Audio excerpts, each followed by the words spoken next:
Ya, Said, silakan Bang, nyalakan kamera Bang. Salamnya kita coba ya Bang, tapi kalau Oke. seandainya sini bagus, kita pakai ini aja ya, penting pesannya ya. Oke. Kira-kira gimana? Udah bagus? Sudah Bang, sudah mendingan Bang. Bang Said, saya mau tanya dulu Bang. Abang Ya, jadi orang silakan. Islam berapa tahun Bang? Saya 34 tahun Bang. 34 tahun jadi orang Islam. Sholat, mendalami Al-Quran.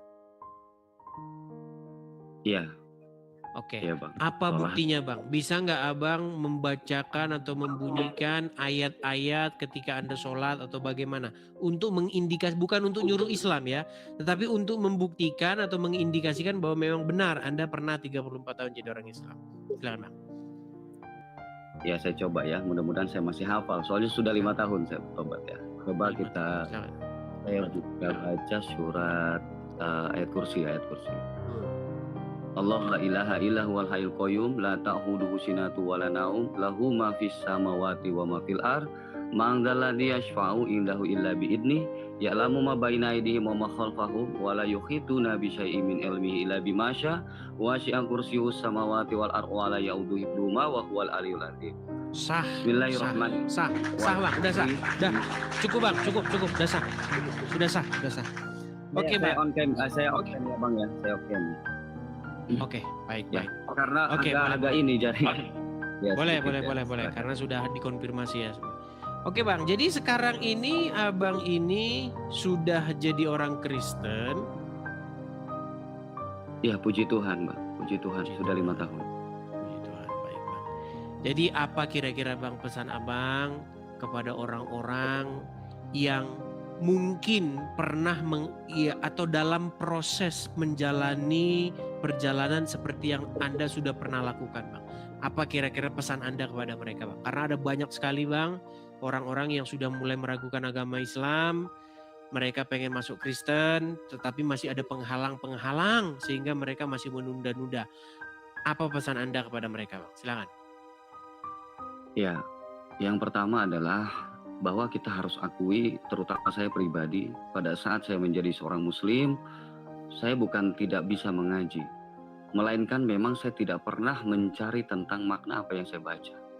Jadi selama saya jadi Islam, memang saya selalu mengaji. Bahkan kami setiap malam Jumat itu selalu sholat maghrib ya sama istri, itu selalu rutin kami membaca, menghadiahkan ya surat Yasin kepada kerabat-kerabat kita yang sudah meninggal. Itu kami rutin. Tetapi memang kadang-kala kami tidak pernah berusaha mencari tentang apa makna di dalam original teksnya itu. Nah, tibalah saatnya pada saat itu terjadi ya, karena memang waktu saya lulus dari SD ya Bang Edi, saya kemudian 3 tahun ya mondok di Madrasah Sanawiyah ya pada saat itu 3 tahun ya. Jadi saya selama menjadi seorang Muslim ya, saya dibilang di dalam ibadah ya taat.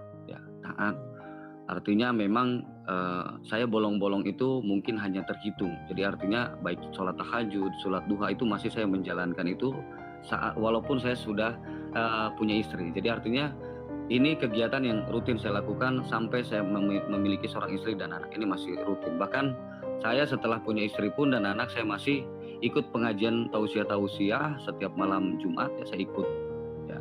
Jadi artinya adalah pada saat kebenaran itu datang kepada keluarga kami, memang ini suatu hal mujizat ya, mujizat medis. Bahkan saya sendiri pun nggak pernah mimpi untuk menjadi orang Kristen, karena memang secara pribadi saya menolak.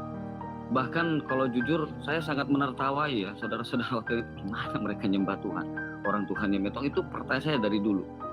Tapi memang lagi-lagi memang bukan Tuhan yang memilih ya, bukan kita yang memilih, tapi memang itulah cara Tuhan untuk membukakan kita, itu nyata. Jadi awalnya itu kakak saya Bang Edis menikah dengan salah seorang dari Katolik ya. Kemudian karena kami tidak merestuinya, pacarnya ini kemudian masuk Islam, menikah secara Islam. Karena kalau nggak menikah secara Islam kami nggak akan setuju kan, artinya mereka menikah secara Islam. Nah, selang waktu 2 tahun saya selalu ingatkan kakak saya bilang ajari dia sholat, saya bilang ajak dia untuk percaya, karena memang kami dari kecil dididik untuk ngaji gitu. Baik walaupun kakak saya nggak pernah mondok, tapi ya dia juga adalah muslim yang taat. Tetapi 2 tahun kemudian yang saya kaget adalah kok tiba-tiba malah saya tahunya dari kakak saya yang kedua bahwa dia sudah pindah agama. Sakit hati saya teman-teman, kecewa, saya juga sama kecewa. Bahkan saya secara pribadi sudah mengklaim bahwa saya tidak pernah mengakui kakak saya ini. Malu teman-teman ya. Bahkan ini menjadi suatu hinaan bagi kami keluarganya, karena ini jadi olok-olokan baik di dalam keluarga maupun di dalam tetangga. Bahkan saya mau beli rokok aja ke warung malu ya, karena ini merupakan suatu aib. Nah akhirnya saya marah, saya kesal, akhirnya terjadilah penolakan dari keluarga kami sampai akhirnya selama 2 tahun setengah. Jadi 2 tahun setengah ini kami nggak ada komunikasi. Nah dia dibuang dari keluarga dan nggak ada komunikasi. Nah disitulah cara Tuhan ya. Jadi artinya pembelaan dari Tuhan itu memang nyata. Pada saat 2 tahun setengah ini mungkin di sini kami merasakan rindu. Saya juga sama, dia gimana kabarnya, karena nggak ada komunikasi sama sekali. Apalagi orang tua saya ya, saya pun sebagai adiknya merasa kehilangan gitu kan. Pengen tahu kabarnya dia di mana, nggak tahu kami selama 2 tahun setengah itu. Sampai akhirnya saya juga gimana ya orang tua saya melahirkan ini gitu kan. Dan disitulah saya belajar membuka hati Pak. Saya bilang saya mau nerima dia. Jadi artinya saya bilang agama itu bukan suatu paksaan, saya bilang. Jadi kalau memang dia memilih untuk untuk memilih keyakinannya, saya bilang kenapa kami sebagai keluarga yang harus menghakimi dia? Saya bilang kenapa nggak Allah turun langsung dan menghakimi dia gitu. Sehingga penghakiman itu dilimpahkan kepada kita walaupun secara hati kita sakit pada saat itu menghilangkan keluarga kita. Dan saya situ bertanya-tanya Tuhan, saya bilang Allah, jika memang Engkau Tuhan yang Maha Kuasa, kenapa nggak Kau hukum kakakku? Kenapa kami yang Kau pakai menjadi penghukuman bagi kakakku? Saya yakin dia juga rindu gitu, pengen pulang. Dan akhirnya selama 2 tahun setengah itu kami dipulihkan lewat mujizat kesembuhan orang tua saya. 2019 ya, pada saat COVID varian Delta itu terjadi mujizat luar biasa. Nah kami dipulihkan, kakak saya juga pulang pada saat orang tua saya sakit. Saya singkat aja ya Bang Edis ya, saya singkat. Nah disitulah mujizat itu nyata, ya nyata. Karena waktu itu orang tua saya udah nggak ada harapan untuk hidup, tapi memang berkat doa kemudian bisa pulih kembali. Nah disinilah saya melihat dan menyaksikan waktu itu, saya bilang luar biasa ya doanya orang Kristen. Itu saya menyaksikan dengan mata itu, bahkan mengakui bahwa itu adalah mujizat. Tetapi apakah mujizat ini membuka hati saya? Tidak teman-teman, tidak. Masih berkeras ya? Masih berkeras, walaupun saya melihat itu. Bahkan akhirnya pada saat kami dipulihkan, kami akhirnya tukeran nomor ya, kami dipulihkan, kami komunikasi. Ada di titik saya itu pengen ngajak kakak saya balik lagi. Bayangkan itu. Saya mau telepon kakak saya bilang saya mau bawa kakak saya balik lagi. Dia nggak mondok, saya mondok gitu kan. Saya mau coba dan saya pengen ngasih pemahaman kepada dia supaya dia balik lagi. Itu padahal saya sudah melihat mujizat. Nah malam itu saya telepon Bang. Tetapi luar biasanya Tuhan, saya tanya, apa yang membuat kakak itu menjadi orang Kristen? Dan pada saat dia menjelaskan itu saya sangat kaget lihat kesaksiannya. Jadi kakak saya itu kan memang bergerak usahanya di bidang perhotelan. Dan di dalam teman-temannya itu ada beberapa teman yang memang non muslim. Abang tahu ya zaman Ahok 212 ya, 212. Saat itu kan orang-orang muslim berkumpul kan membela agamanya, dan gak sengaja dia melihat status dari temannya. Ya gini, jadi statusnya itu adalah masa Tuhan kok dibela, bukan yang harus membela Tuhan itu kita ya. Nah kakak saya gak sengaja baca status itu, sehingga dia merenung, ya juga ya, kalau Tuhan itu Maha Kuasa kenapa Tuhan harus dibela? Bukan yang harus membela Tuhan itu kita ya. Dari situ akhirnya dia bertanya sama teman ini sampai akhirnya diajak ke pendeta, dan akhirnya coba saya pengen tahu gimana ibadahnya Kristen. Dibawalah ke gereja. Untuk ibadah. Ya karena waktu itu gerejanya kan memang aliran karismatik Bang. Dan di situ dia cerita, saya nggak ngerti gitu. Padahal itu musik sukacita ya, sorak-sorai.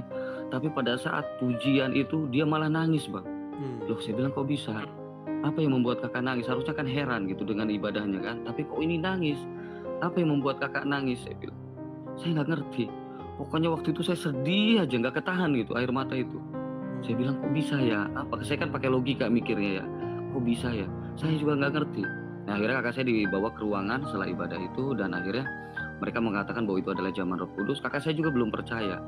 Dan akhirnya dia dengan pergumulan itu dibuat gelisah lewat itu. Akhirnya dia memutuskan untuk coba saya datang lagi kedua kali, sampai akhirnya dia menemukan kedamaian itu di ibadah yang kedua. Dan akhirnya dia memutuskan untuk percaya.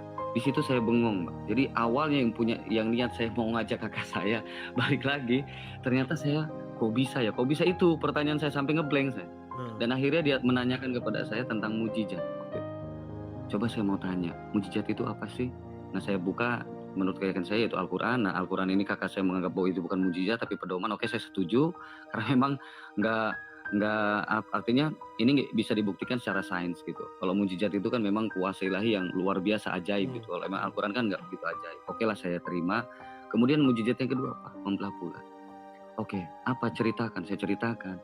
Saat Nabi mendeklarasikan kenabiannya, banyak orang-orang Quraisy itu nggak percaya dan kemudian sampai mereka bertanya kepada pendeta Yahudi pada saat itu.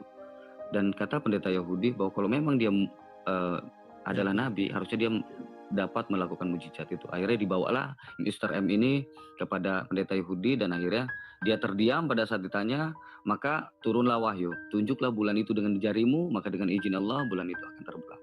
Nah, sekarang pertanyaan saya cuma, siapa saksinya? Saya bilang, saksinya orang-orang Quraisy dan pendeta Yahudi itu yang tertulis. Namanya memang nggak disebutkan namanya. Saya harus jujur kan? Ya, oke. Yang melihat bulan siapa aja? Ya semua dunia melihat bulan. Kenapa? Sumber yang lain nggak ada. Saya bengong bang. Saya bengong pada saat itu. Iya juga ya. Kenapa kok sumber lain nggak ada?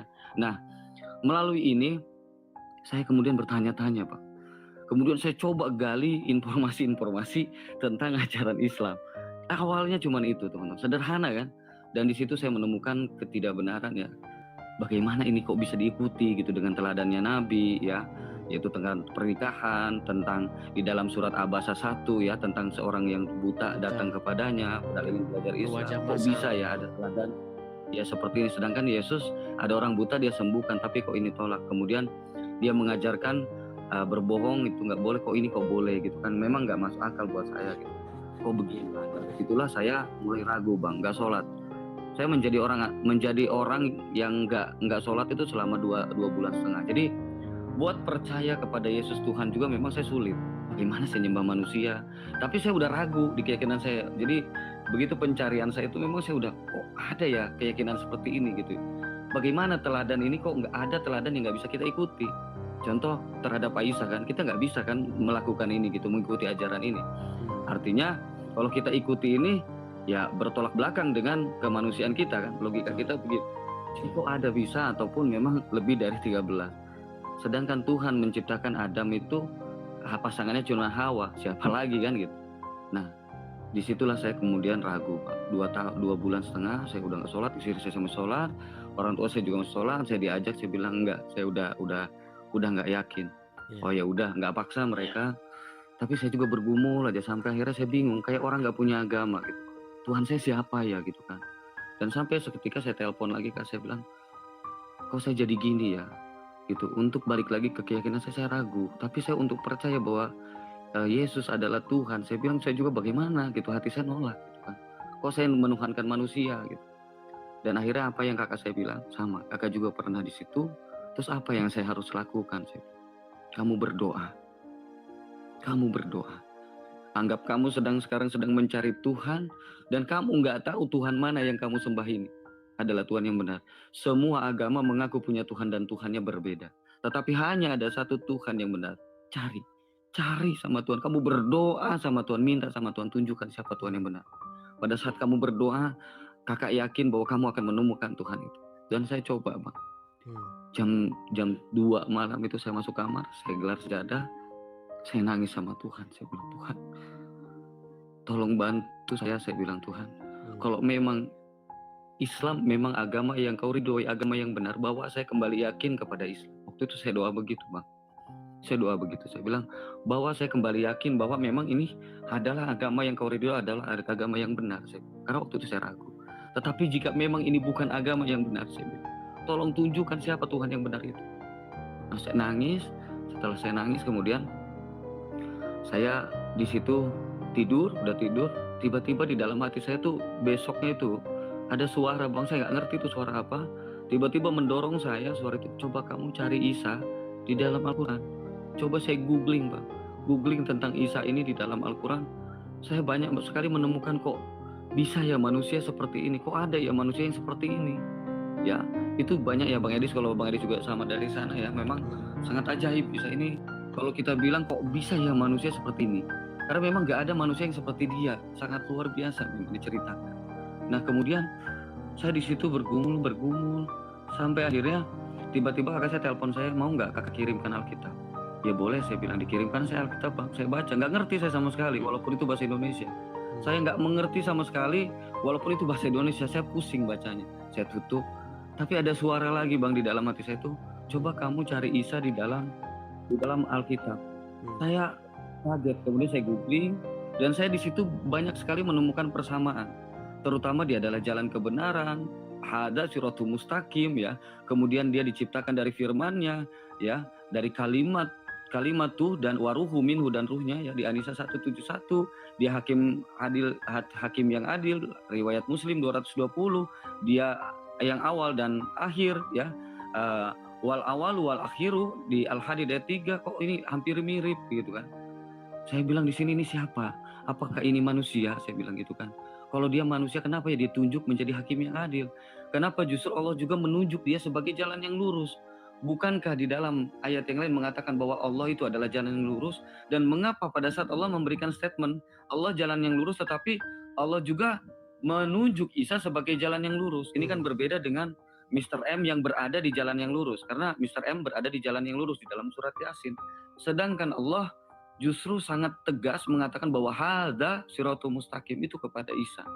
Saya bilang, apa ini maksudnya? Akhirnya saya yakin Bang bahwa ini bukan manusia, ini Tuhan. Saya bilang, nggak ada manusia yang sesempurna ini, saya bilang. Dan di situ saya mantapkan hati dan akhirnya percaya bahwa ini adalah Tuhan. Nah akhirnya logika saya begini, mungkin nggak ya kalau Tuhan itu jadi manusia? Saya bilang begitu. Saya bilang kalau Tuhan itu maha kuasa, apa yang nggak mungkin? Saya bilang bagi dia. Siapa sih yang sebenarnya membatasi kuasa Tuhan? Saya bilang kan tidak tertulis bahwa Tuhan itu mustahil jadi manusia, tapi serupa dengan makhluk. Laisa kamitslihi syai'un. Artinya makhluk yang bagaimana ini? Artinya bukan karena Tuhan itu memang seperti makhluk, bukan, tapi memiliki makna yang luas. Jadi makhluk yang disebutkan adalah makhluk seperti yang ada di dunia ini gitu, seperti ciptaannya gitu. Tetapi kalau kita lihat, laisa kamitslihi itu memiliki makna yang luas, Pak. Nah, disitulah yang saya akhirnya yakin bahwa ini bukan makhluk yang seperti disebutkan ini. Saya bilang ini makhluk yang keluar dalam dirinya, makanya domirnya domirhu ya. Wa kalimatu dan waruhu minhu domirhu. Artinya kalau domirhu itu kan keluar dari dalam dirinya, kepemilikan dalam dirinya. Artinya kalau dia keluar dalam diri Allah, berarti apakah dia juga bukan disebut dengan Allah? Nah itu akhirnya saya yakin bahwa ini adalah manusia. Dan kemudian saya terjemahkan Bang, ada di dalam An-Nisa itu subhanahu ayakulalahu walad, betul Bang Edis ya. Kemudian saya coba, karena di dalam kurung itu kan tafsir ya, saya coba klik Bang, saya copy, saya blok, dan kemudian saya terjemahkan, dan artinya sangat luar biasa Bang.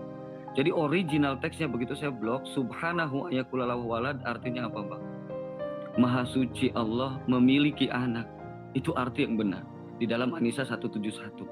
Kalau kalian ya di bawah-bawah ya, teman-teman di bawah, kalau kalian mau buka An-Nisa 171 yang belum tercampur dengan tafsir, di blok itu kata subhanahu ayakulalahu walad, kemudian kalian blok dan kemudian kalian translatein dari Arab ke Indonesia, itu artinya maha suci dia memiliki anak.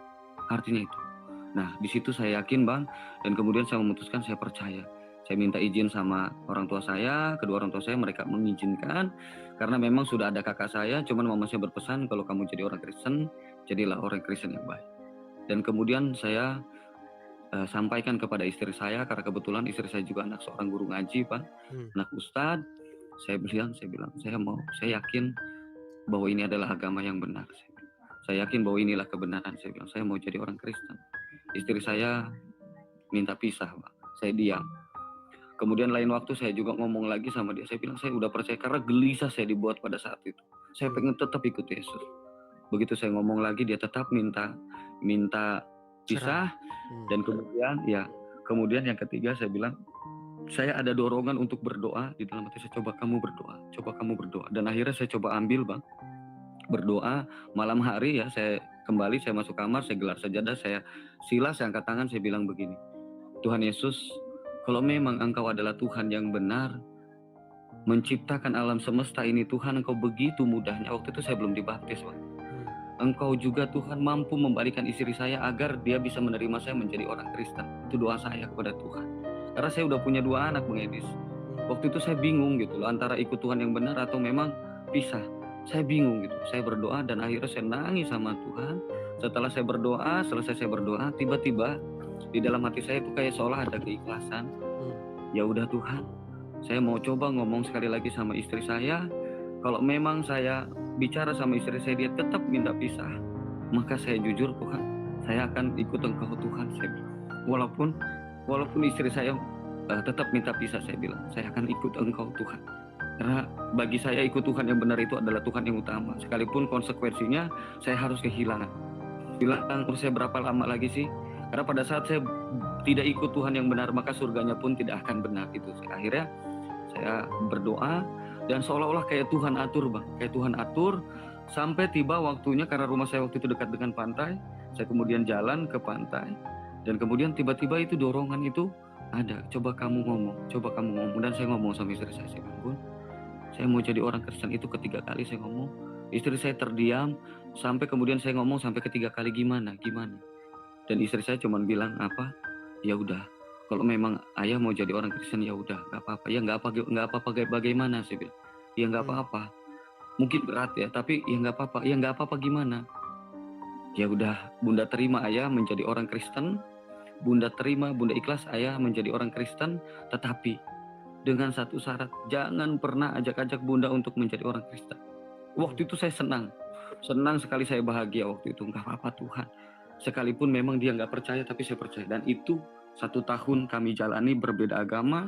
Waktu sholat dia sholat, waktu ngaji dia ngaji, saya suruh gitu Bang. Tetapi luar biasa, di situ saya selalu berdoa. Karena saya nggak bisa ngapa-ngapain, saya terikat komitmen itu. Saya bilang, saya mau Tuhan nginjilin, tetapi saya nggak punya upaya karena saya terikat komitmen sama istri saya.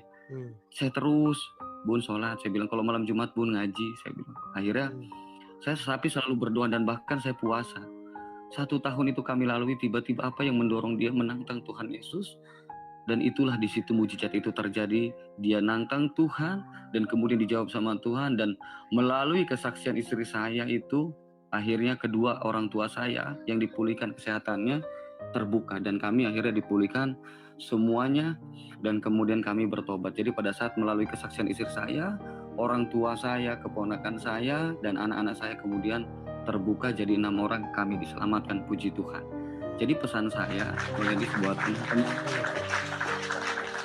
teman-teman di bawah yang belum percaya, artinya kalian sebenarnya tahu kebenaran atau ketidakbenaran itu kalian tahu. Tetapi saya percaya bahwa di dalam hati kalian tuh bingung antara memilih Tuhan yang benar atau kalian mendapat persekusi atau kalian mendapat kucilan daripada keluarga kalian. Ingat ya, istri saya sampai saat ini tidak diterima sama keluarganya. Bahkan kalau saya bilang dibuang. Tetapi dia merasakan damai sejahtera pada saat dia mengikut Tuhan yang benar. Artinya jangan takut tentang kebenaran itu sendiri, karena kebenaran yang benar dia bisa membela dirinya sendiri. Tuhan yang benar bisa membela anak-anaknya. Nggak perlu takut. Kita bukan ikut makhluk, melainkan ikut Tuhan yang benar. Jadi Tuhan yang benar tidak perlu dibela, teman-teman. Tuhan yang benar bisa membela kebenaran itu sendiri. Contohnya saya dulu melakukan pengusiran, tetapi kekristenan itu bertumbuh bukan membawa pedang, melainkan lewat kasih karunia-Nya saya diselamatkan. Pada saat saya menghina anaknya, yaitu kakak saya yang percaya, dia bukan membalas kejahatan saya, melainkan Tuhan melalui kasih karunia-Nya justru menyelamatkan kami sekeluarga. Itulah kekristenan yang bertumbuh. Jadi artinya jangan takut, teman-teman yang di bawah, jangan takut untuk keluar. Kalian ikut Tuhan yang benar. Hidup di dunia ini terhitung. Tujuan kita adalah setelah kematian. Itu poinnya teman-teman. Jadi itu yang harus kalian pikirkan saat kalian masih hidup, karena setelah kematian tidak ada pertobatan. Terima kasih Bang Edis. Dari saya Bang Edis, saya selalu ikuti narasi kajian Bang Edis, sangat luar biasa di dalam pelayanannya. Jadi artinya Bang Edis tetap semangat memberitakan kebenaran. Saya turut mendoakan agar Tuhan selalu memakai Bang Edis menjadi perpanjangan Tuhan, menjadi memperluas kerajaan Tuhan melalui alatnya Bang Edis. Tuhan kiranya Engkau kasih hikmat, kecerdasan kepada Bang Edis agar Kau pakai Bang Edis ini menjadi alatmu Tuhan. Terima kasih Bapak. Dari itu aja Bang Edis dari saya. Bang Edis tetap semangat, teman-teman di bawah juga tetap semangat ya. Shalom Bang Edis. Shalom, selamat siang Bang Said. Maju terus ya. Selamat siang. Maju Ya, terus, tetap semangat. Tuhan Yesus berkati. Oke, saya turunkan ya, kasih kesempatan kepada orang. Iya, itu teman-teman ya. Makanya teman-teman sekalian, yang seperti Bang Said itu banyak sekali jumlahnya teman-teman, banyak. Hanya saja memang jarang yang mau speak up. Karena apa? Karena ya kalian tahu sendiri ya. Pasti nanti didatangi lah, beginilah, kamu di mana, alamatmu, bla bla bla. Seperti itu. Banyak yang tidak mau speak up. Ya, tetapi ini saya mau pesan nih. 2026 ya sudah waktunya lah kita bersuara. Ya,